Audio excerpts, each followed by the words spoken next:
ito ay rated SPG. Striktong patnubay at gabay ng magulang ang kailangan. Maaaring may masiselang tema, lengguwahe, karahasan, sexual, horror o droga na hindi angkop sa Naninibago pa rin nga si Tera sa bagong mundo ng kanyang kinatatayuan, ang Encantadia.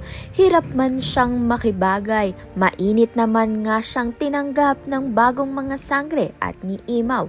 Bilang tanda ng tiwala, ipinahiram pa ni Imaw kay Tera ang kanyang balintataw na siyang magbibigay sa kanya ng lakas at mas malinaw na pananaw sa kanyang kapalaran.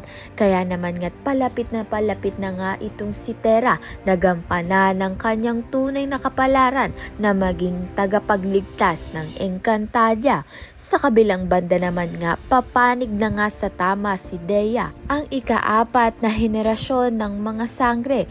Dahil dito, sinubukan niyang makatakas mula sa kamay ni Mitena at buong tapang niya itong hinarap gamit ang kanyang lakas.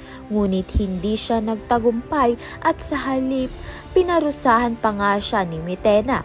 Sa mga sandaling iyon, nakaramdam si Pirena na nasa panganib ang ikaapat na sangre, kaya't agad siyang nagtungo upang iligtas si Dea mula sa kapahamakan. Kaya naman nga't yan at iba pa ang dapat nating pakaabangan. Maraming salamat sa iyong panunood.